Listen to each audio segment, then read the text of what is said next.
Good afternoon, and welcome to our Fall Investor Circle. I'm Doug Pugh, Interim Dean of the School of Business, and I'm pleased you could join us for what promises to be an engaging, relevant conversation. Before I introduce our guest speaker, a few housekeeping items. First of all, if you have any questions, please place them in the chat. Secondly, we'll be recording today's conversation and we'll share it with you later in a video link this week.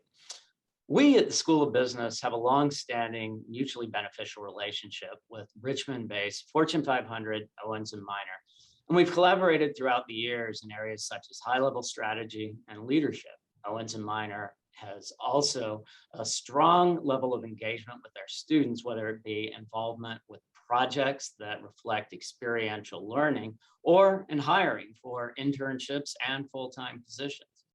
Our speaker today is the president and CEO of Owens and Minor, Ed Pesicka.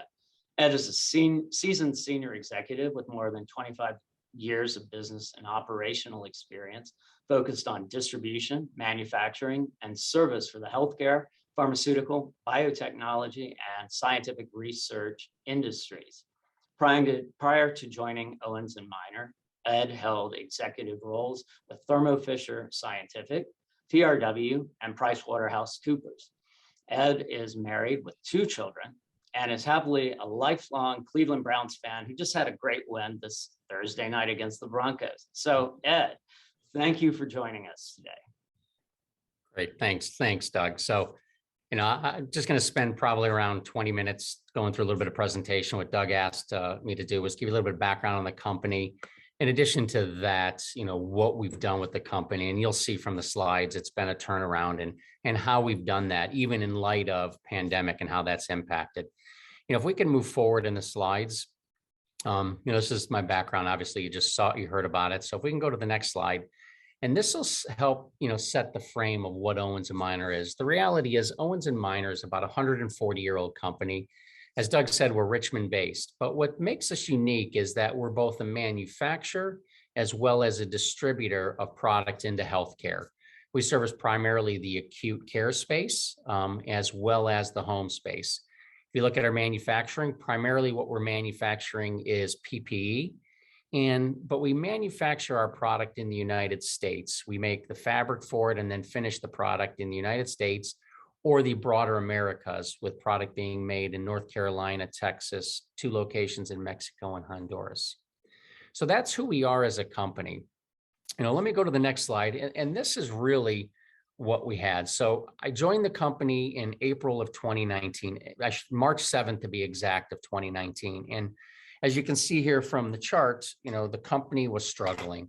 Our stock had gone from, mid 30s to low 40s, all the way down to $2 a share, or $2.50 a share. And when I joined, I had to ask the question, well, why is that the case? Not only did our stock drop that much, but we were had nearly $2 billion of debt. And we had a debt to EBITDA ratio of over 6, which puts it in the high risk debt area. And really trying to understand the business, we realized that we had lost focus on our customers. We had not had that customer intimacy. We did not put our customers at the lead of what was important for us.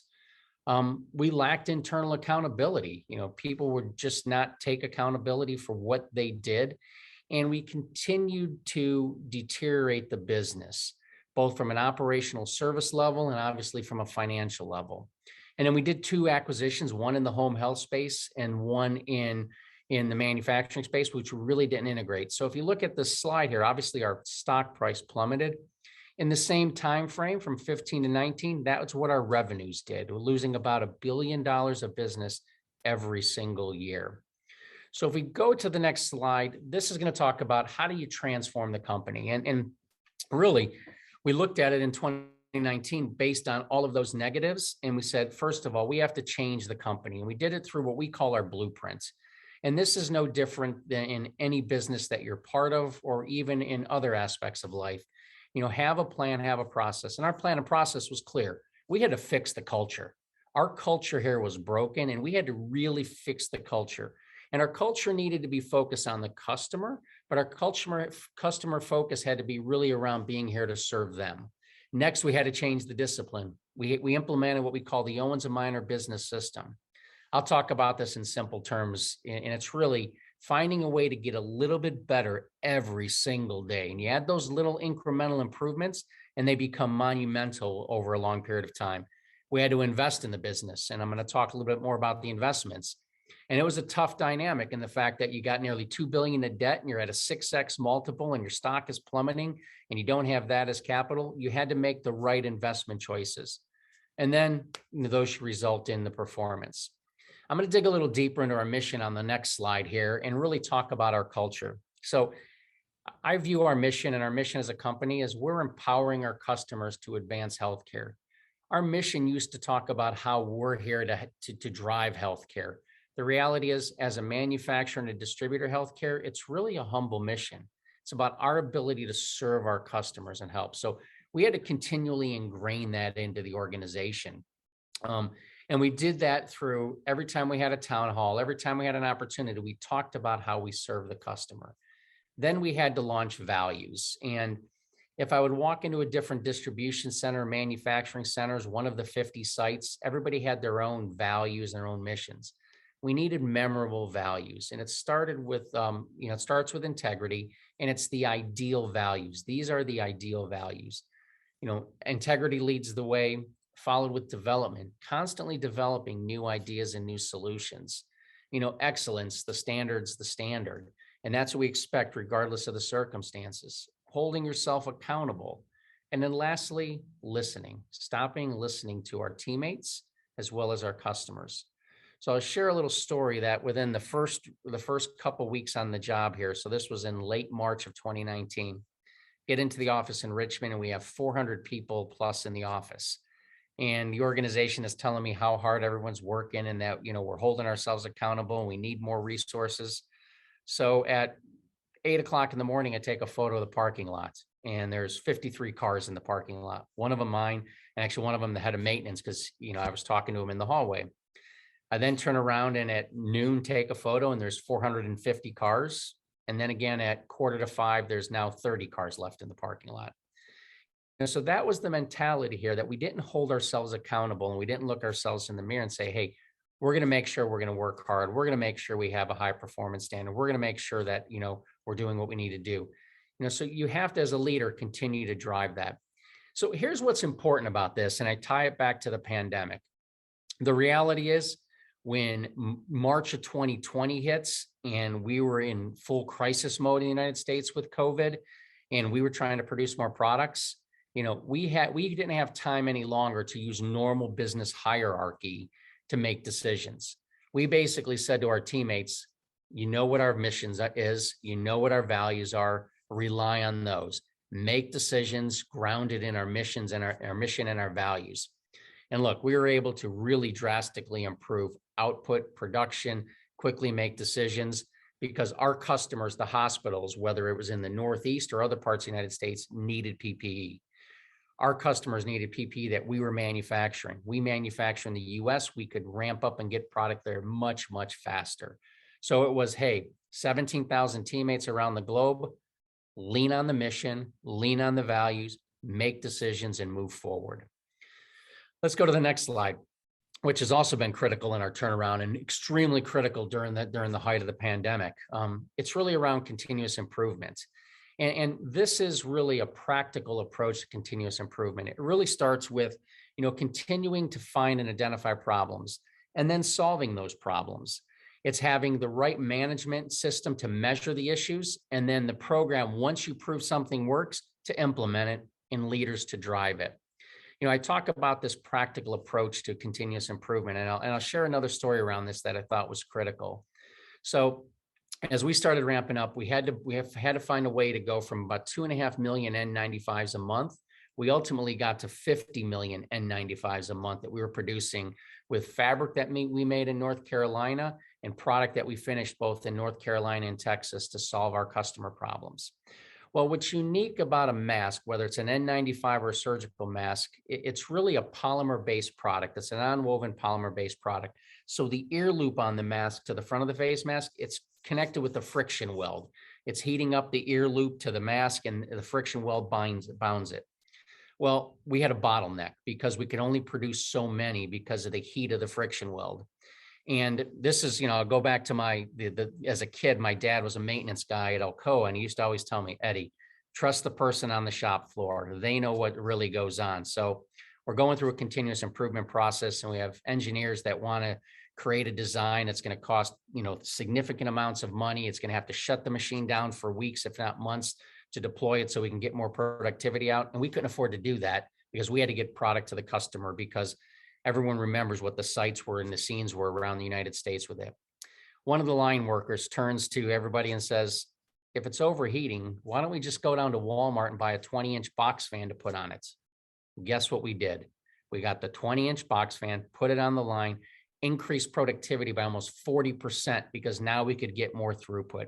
So that's the way we think about practical improvement and continuous improvement here with our business system is, it doesn't always have to be the best solution or the most sophisticated solution. It has to be the best one that just works for the circumstances. So, during pandemic, we leveraged this to be able to get more product out the door, and we continue to leverage this across all of our business. If I can go to the next slide, the third part of how we turn around a business, it's really investing. So, look, I said earlier, we had close to $2 billion of debt. We had about 6+ times debt to EBITDA ratios. So we had to be strategic. So we stepped back and looked at it and said, what's our competitive advantage? Our competitive advantage is in healthcare, where we're making PPE. We were making it in the Americas. Again, fabric, we controlled the raw material, which is a commodity that's tough to get. So we had that capability. In addition to that, then we finished the products, whether it's a mask, an isolation gown, a wrap, an N95. We then would finish that in North Carolina, Texas, our sites in Mexico or Honduras. So we doubled up when I joined in April of 2019. We added additional capacity to make the fabric that's needed for all of this PPE. And in March of 2020, we had approval through the FDA. So maybe it was luck, maybe it was being smart, but we were then able to rapidly increase our productivity outputs. We invested in technology. So I talked about the first chart on the board where we saw that rapid decline of our stock price. The same with revenue. That's because our service was horrible. We could not provide what the customer need. Our fill rates were terrible. Our on-time delivery was poor. Our accuracy of actually picking the right product and putting in the right tote in the distribution network was bad. So we had to invest in technology, and I looked around, and there was two ways we could go. We could maintain being very manual, or we could go to the other extreme of going highly automated. The problem with high automation is you lack flexibility, and within healthcare, it's a business that you have to be able to flex often. So we ended up putting in technology, which is really focused on putting technology, but not limiting the point, limiting our ability to be flexible. So we call it the balance of technology and touch. In addition to that technology, it drove our service levels up. In addition to that, one of the things we invested in was our teammates. We had a high level of employee or workers' comp claims, which is huge financially, but it's even more of an impact on service. So what we did is we focused on our teammates, again, trained them on how to properly lift, make sure that we were ready to go to work every day.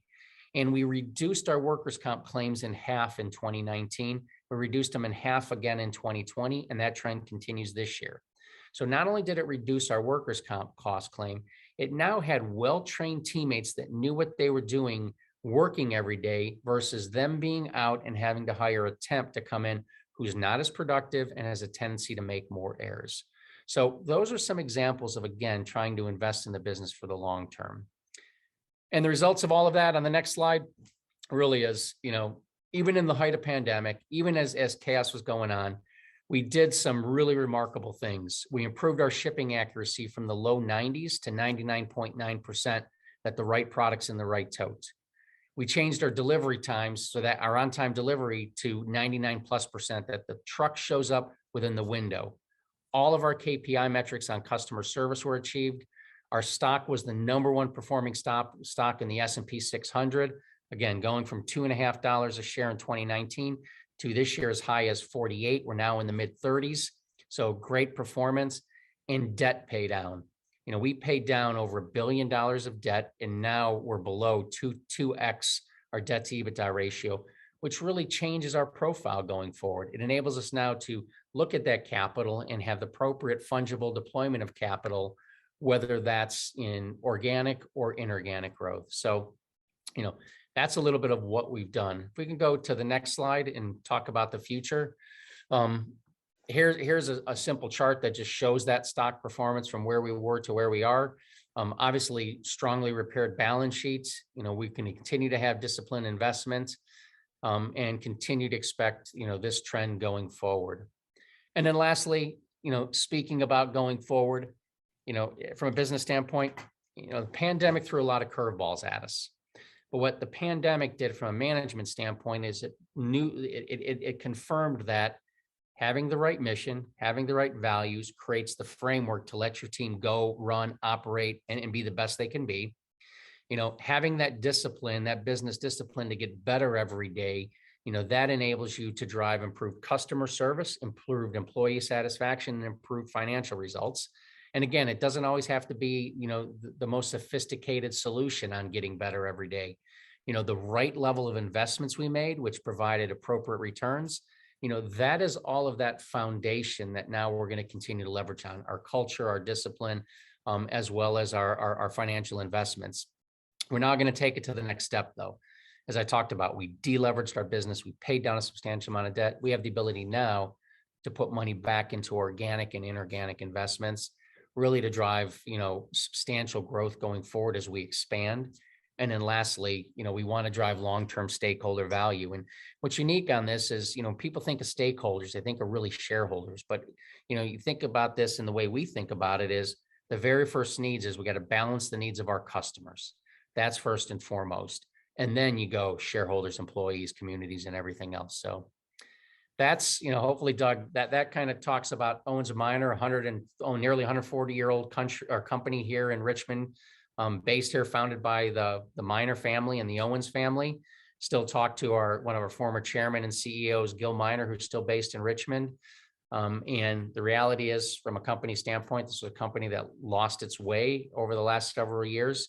And even in the light of pandemic, with the right structure, the right leadership, and the right organization, I think a lot of great things have happened here.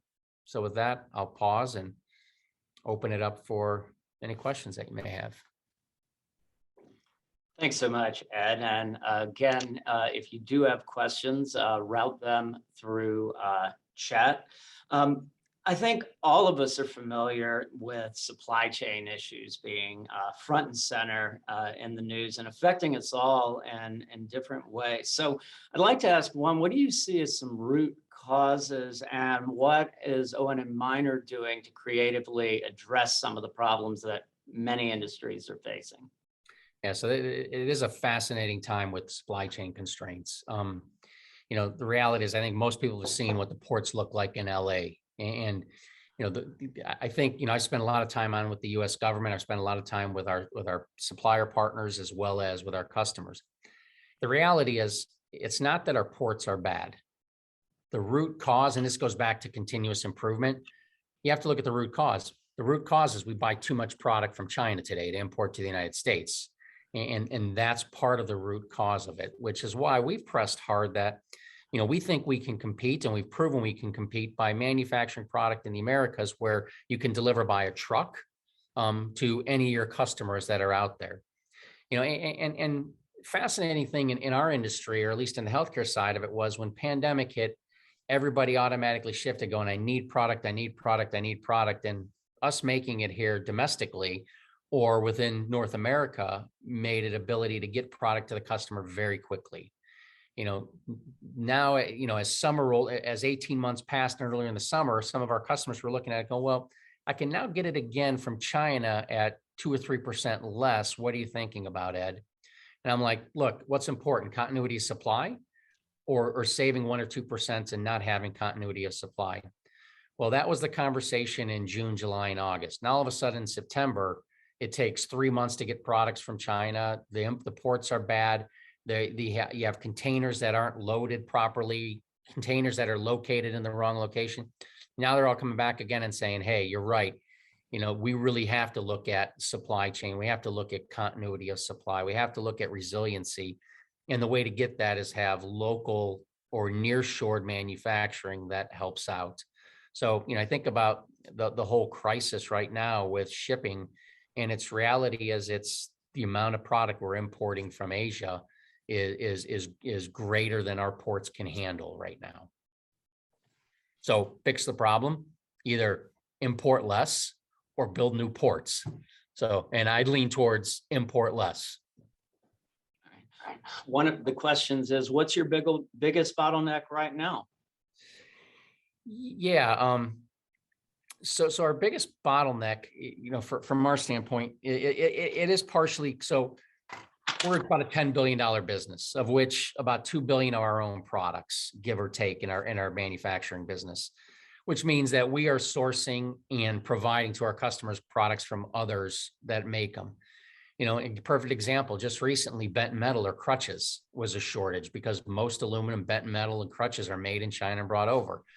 So that's one of the major bottlenecks we have right now within the business is that still supply chain, which is why we're looking to diversify and mitigate risk by finding alternative sources and continuing to do that in both local as well as non-Asian sourced products. So that's one of the biggest bottlenecks we're dealing with right now. The other one, frankly, is really around labor.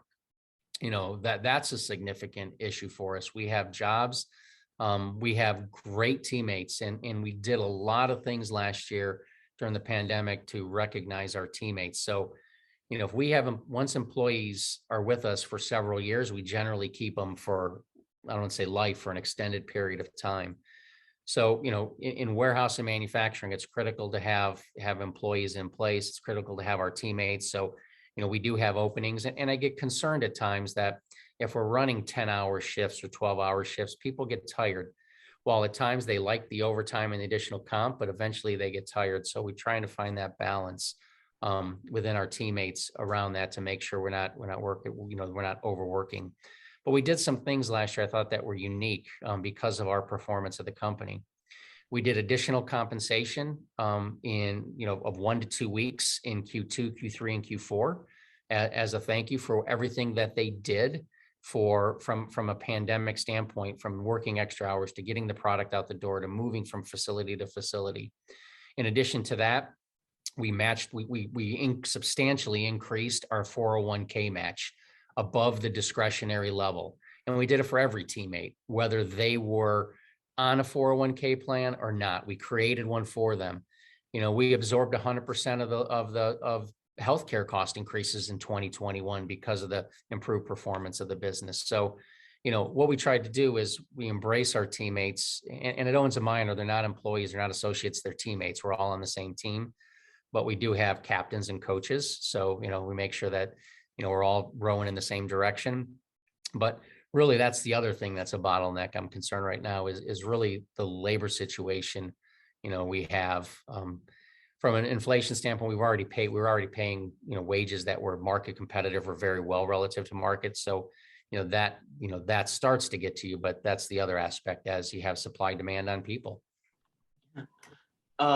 What are the areas where you're finding it most difficult to attract talent? Is there specific jobs, specific positions? Yeah, it's where most of our openings now are primarily in our general labor force. So our teammates in our distribution centers, in our factories, that's primarily where if you look at our openings, that's where the bulk of the openings are. Because during the pandemic, those are the people that still every day had to get up in the morning or in the evening and come to work and be in the facility and operate. We still protect our people. We still provide masks and have masks being worn in our facilities. But that's the one sector I would say where it's a little tougher right now in the marketplace for us. Okay. When you're referring to your employees, you mentioned coaching, and I know that you are a coach as well. So whether it's for a high school football team or a Fortune 500 company, what coaches do you look for, or approaches of coaches do you look for inspiration for your own leadership? Yeah, here's the way I think about it is I like to think you want leaders that have diverse talent. You want leaders that have diverse perspectives. You want leaders that have unique looks. So look, I've always talked about this in simple terms. I want leaders, and these are going to be opposite thoughts. I want leaders that are both aggressive but humble, very different skill sets, and leaders that can move between humility and being aggressive as necessary, you know, from an operational standpoint. I want people that are strategic but detail focused and be able to flex back and forth to be able to do that. Because times you have to be strategic, other times you have to be detailed. I want people, if you look at it from another spectrum, I want people in leaders that, can communicate with both Wall Street, but also Main Street, and have the ability to articulate, what's the strategy, what's the detail, how to get things done from an aggressive and humble standpoint. So be able to communicate, and it's probably not a good terminology, but Wall Street to Main Street. Then I want people that, leaders that are straight, great leaders and great coaches. They work hard, but they find work-life balance and be able to move back and forth between that. So, there's not one skill set I look for. I look for the grouping of those skill sets. And then, can they flex back and forth? And frankly, if I look at our leadership team, we have people that can do that. And then you find other coaches that have skill sets that you don't have. And that's the humility side of the leader, is saying, look, there's things I just don't do well. Let's find somebody who's great at that and can really help us go forward. And we've assembled here, a very good team. We brought some in from the outside, some were existing.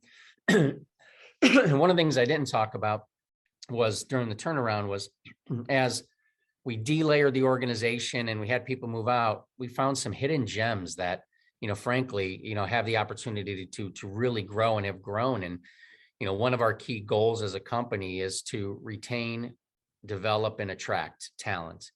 And so many companies talk about, attract and retain.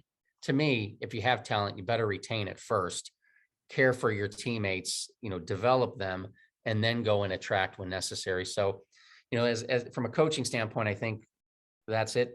Those are the skills I'm looking for. Those, if you look at those, whatever they were, 2, 4, 6, 8 skill sets, and being able to move back and forth. And then, I guess going back to my coaching days, it's more of putting people in positions where they can be successful and letting them go. So what Doug's alluding to is I had retired and coached high school football for 5 years. And part of it was just make it simple, give them the authority, and just go play fast. And it's very similar to what we did during the pandemic. It's, here's the boundaries, our mission and our values. Now go make decisions, go play fast.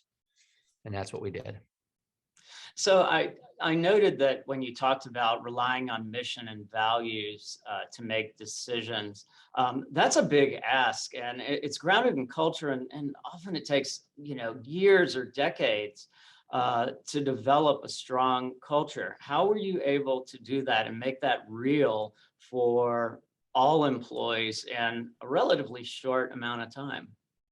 So talk about it every day. Identify victories and show examples as often as you possibly can. Every single teammate here who in the performance reviews, they're measured on not just the results, but also how they do business. And that's the values. So one of their metrics is on values. Did you live our values? Are you strong or are you weak? And it starts with integrity. So it's, change. You're right, Doug. Changing the culture can be exhausting. I mean, every day you have to focus on it. Every day you have to talk about it. Every time you have an example, you need to show it. You need to lead by it. And it can be tiring, but within a short period of time, we change the culture. And frankly, I think the pandemic actually helped unify and bring us together, because when somebody was asking, can I do this? Can we get it done? Obviously we have financial authority matrix that we can't, overcome, but does it fit within our values? Does it fit within our mission? And frankly, can we do it to provide the customer what they need and still make an appropriate profit on it? Then let's go with it.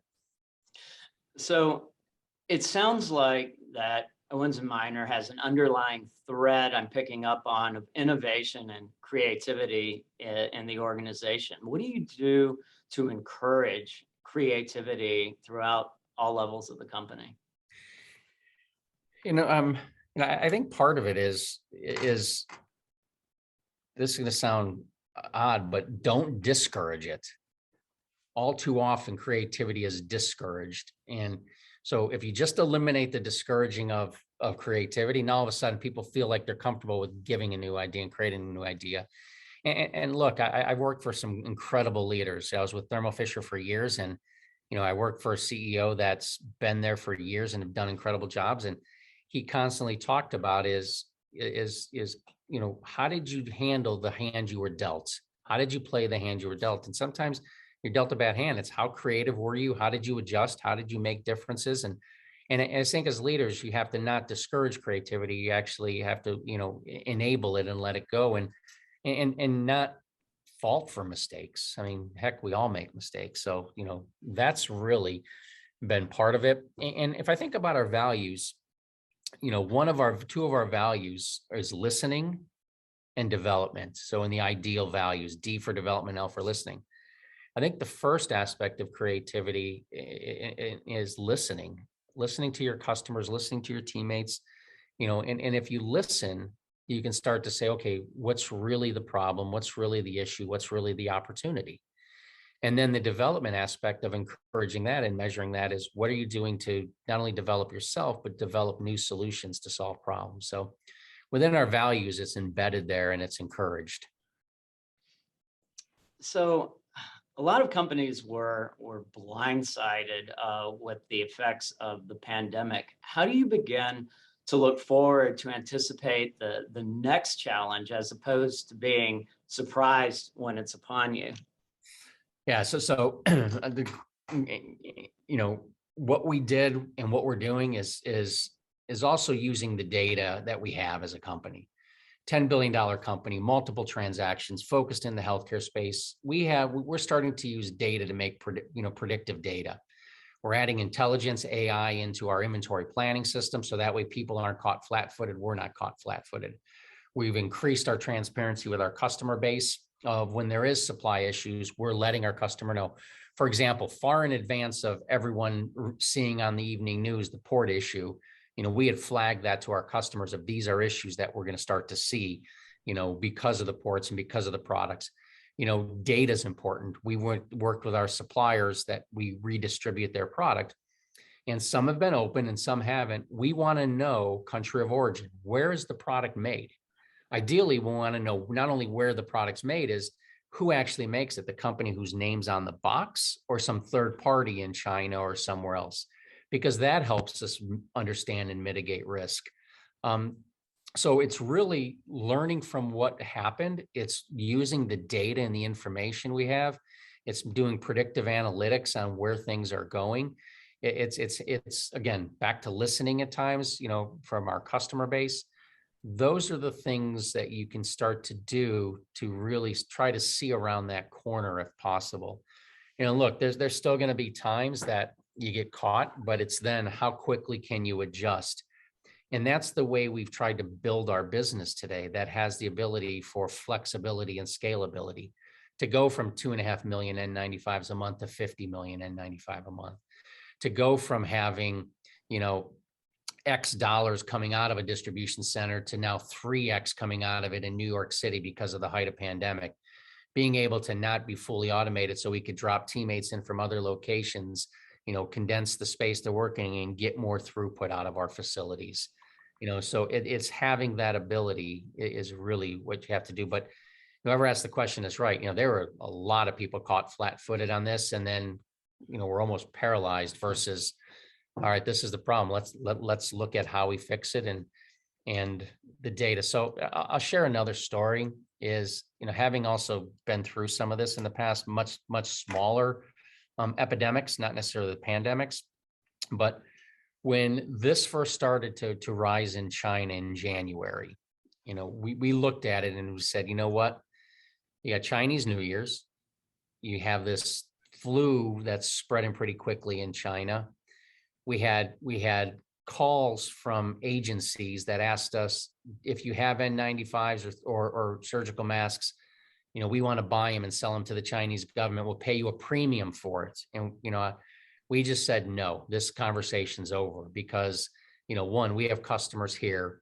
Two, we're not going to take product that we have here that would normally serve our customer, ship it somewhere else, potentially put us in a bind, because we've seen that happen before.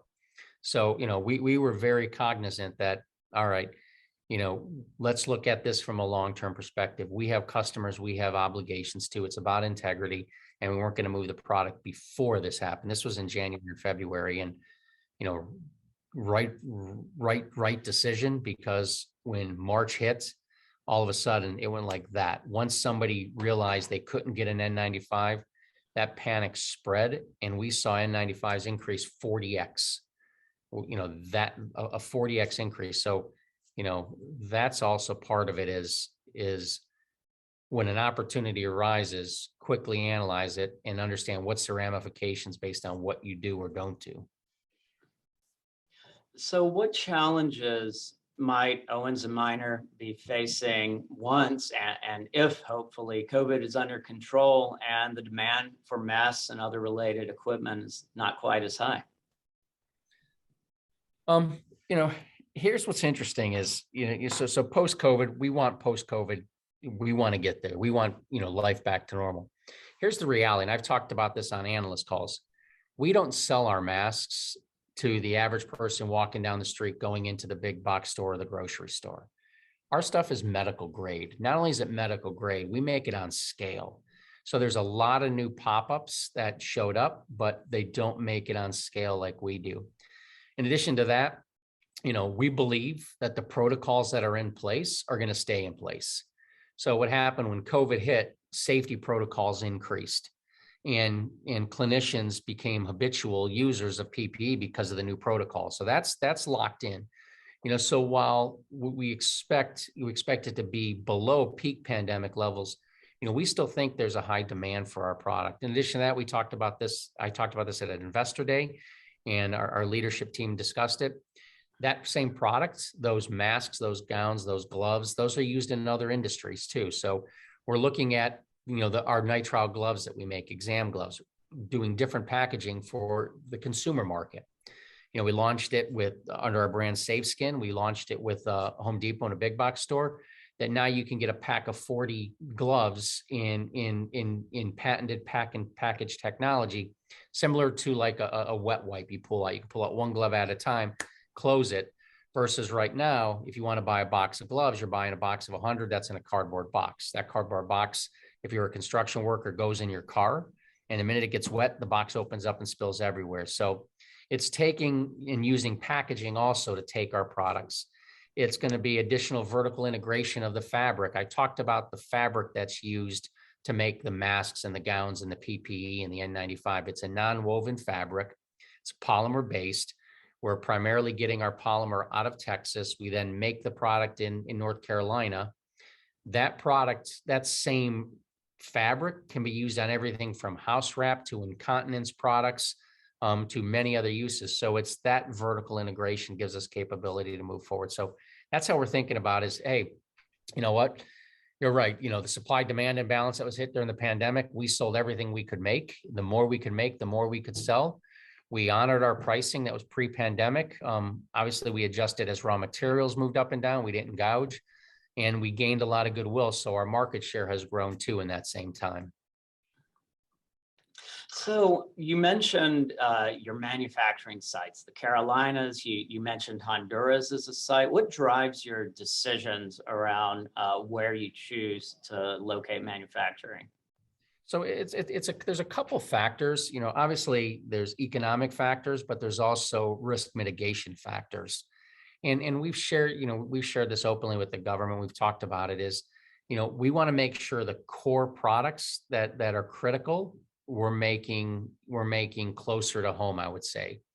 And that starts with the fabric. So one of the differentiators is being able to make the spools of that non-woven fabric. That non-woven fabric that then uses the laminator to laminate it, so that way it can be used for an N95 or a surgical mask or an isolation gown. We then take and make, the N95s in Del Rio, Texas. And we do some of the manufacturing of gowns and masks, surgical masks, also in North Carolina. The more labor intensive items like a gown. So you think about an isolation gown, it's basically a thin fabric robe. That we're making in Honduras because that's a cut and sew operation where you're starting with the big bolt and people are cutting the patterns and then sewing them and moving on. The benefits about that is, so that's also a little bit of from a labor availability and skill set availability. And so we look at, kind of the balance of that as we look at it. So we can cost average products without having to be 100% in China, having control of the raw material, having control of the patents and the designs. That's where we view it, and then try to mitigate risk so that we don't have a concentration of risk in one country, one city, one state. And that's how we think about it holistically. So you may know we have a number of both students and young alumni coming out of VCU who have studied supply chain. What kind of advice would you give someone coming out of one of these supply chain programs at the early stages of their career? This is going to be counter, but rely on analytics, but don't completely rely on analytics. So, again, you go to the story I talked about, the person that suggested using the box fan. All the analytics would have said, we need to get more product out the door. And all that analytics would have said, here's the way to optimize it, to get 80% productivity improvement versus only 40. But sometimes you have to rely on your gut, but use analytics. That's that strategic detail focus. Use analytics to really help. Don't be afraid to take on challenges. That's how you get recognized and you get rewarded. And sometimes you're going to be successful and sometimes you're not going to be so successful, but take on those challenges, and then, it goes back to thinking creatively. That strategic aspect is, just because we've always done it this way for years doesn't mean we have to continue to do it that way. But, supply chain was interesting. It was probably 20 years ago as a sleepy industry that everyone's like, you really want to go into supply chain? And now, really with the Amazons of the world and others, it is such a critical function and job within a company, regardless of whether you're a manufacturer or distributor, because that's critical to make sure you can get your products moved. Right. So I've got a question from one of our executive MBA students that popped up, and it's a little more detailed.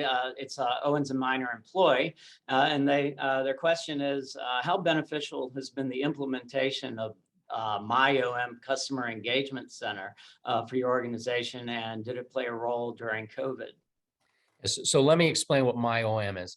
MyOM is a tool that basically, instead of having to call customer service or calling your sales rep, whether it's on your phone or whether it's through your PC or an iPad, pick the device, mobile device, you can understand where all your product is and information. That was the investment I talked about between balance of technology and touch. That's the technology that says, okay, my truck's going to be late today by 10 minutes, which obviously our shipping accuracy and on-time delivery is 99%. I can say, okay, it's going to be late by 10 minutes today. Instead of having people stand on the dock and wait for it, let me redeploy them to do something else. Or, I have 3 items that are back ordered because the manufacturer can't get them. All right, let me look. Here's 2 alternatives I can order. Or, it's telling me the back order is going to be here in 2 days. I can wait. So MyOM is that utilization of technology and putting it at the fingertips of our customer. And it's helped tremendously. I mean, during COVID, it's a great question, because during COVID, there's so many things moving and moving parts, and customers were trying to order far more than they've ever ordered, and they couldn't get 100% of their orders filled. It helped them understand what's in stock, what's not, and make decisions going forward. In addition to that, it enabled us to be more efficient too, because simple questions could get answered.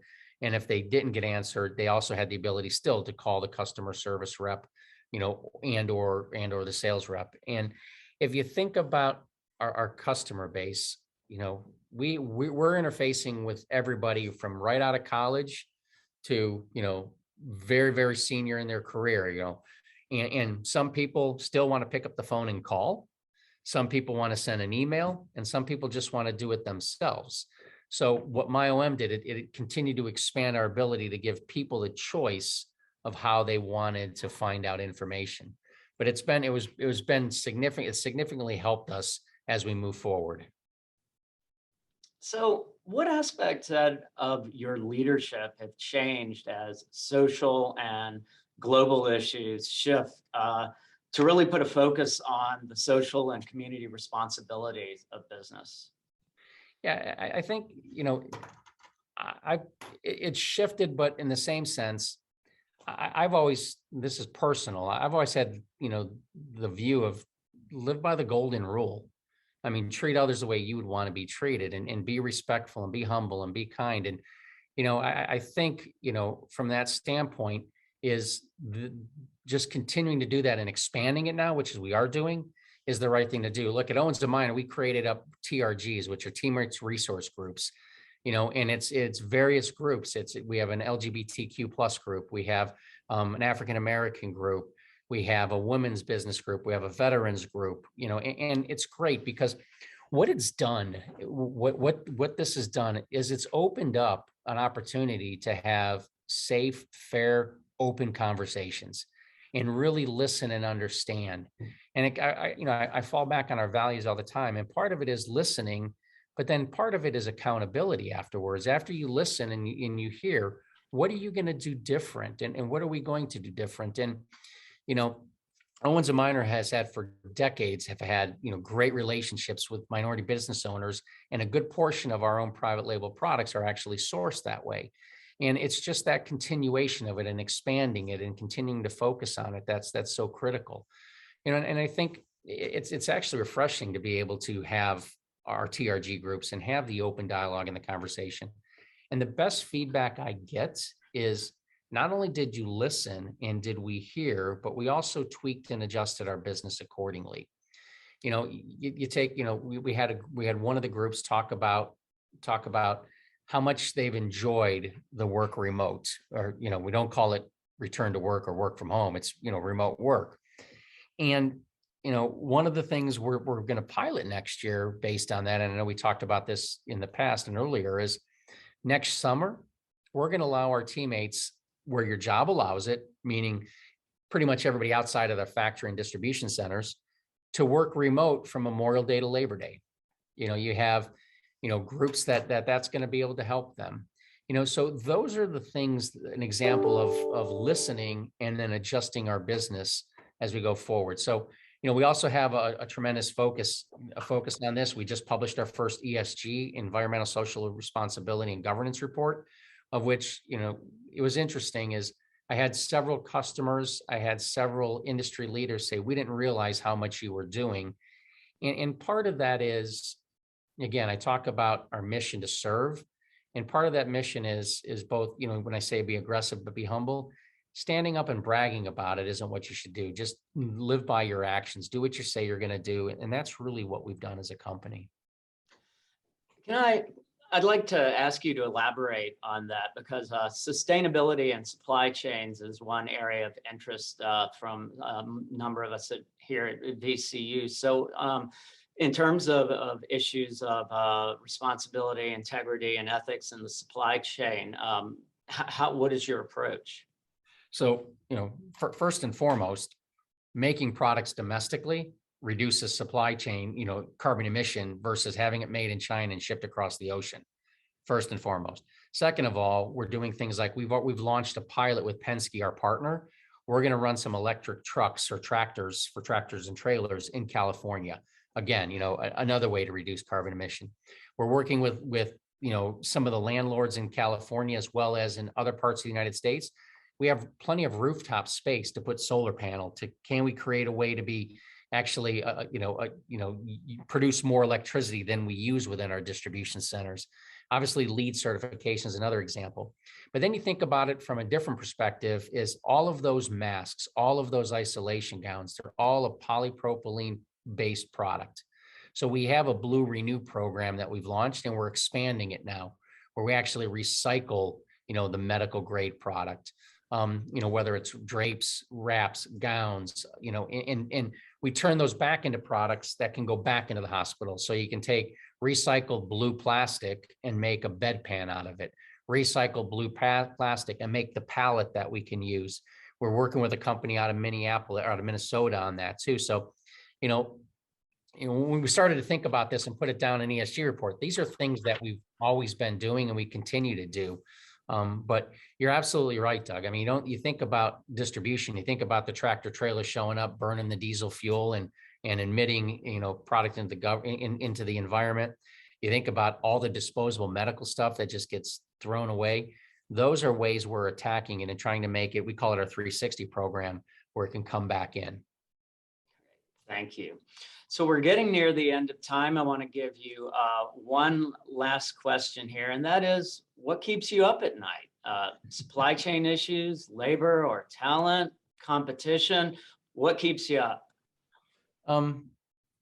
It's all of those. It is the global supply chain issues. It is talent. We've got some fierce competitors. I think all of those do, so those are all different aspects of what I would say keeps me up at night. The one thing is it's making sure that our customers don't have short memories. And here's what I mean by that is during the pandemic, it was all focused on everything you could get. And again, being our manufacturing footprint, as well as what makes us different is we actually manufacture. Most of our competitors don't. They just source from China with their name on the box. And there was a bit of that short memory over the summer when pandemic was waning. But now all of a sudden with the crisis on the ports, it's, oh, I guess this isn't just a one-time thing, that this is something we have to be worried about. So, that short memory, it was something I worried about, but I worry about it less because of what we're hearing now from our customer base. But, the other ones you talked about, labor, making sure we don't, our teammates, frankly, there's a lot of our teammates that are tired. The last 18 months were tough and our teammates did a great job. So, it's that aspect of labor. It's a company like ours that has done so well in the pandemic, and somebody looking at it and saying, well, then let's go and try to capture that talent and take it away from Owens and Minor, which is why we're trying to do creative things with work schedules, and work environment and career paths and promotability, ability to promote people to keep that great talent that we've developed and we've had in the organization. So, everything does revolve around on talent and our people to really drive the business going forward. Great. And this has been terrific. The topics we've covered are timely and relevant. And for those of you who still had questions in the chat that we didn't get to, I apologize, but really thank you for your time today. And lastly, to all of our Investors Circle members, your gifts have a big impact on tomorrow's leaders, and we're always so grateful for your generosity. So this is going to wrap it up. Thank you again and enjoy the rest of your afternoon. Thanks, everyone. Thank you.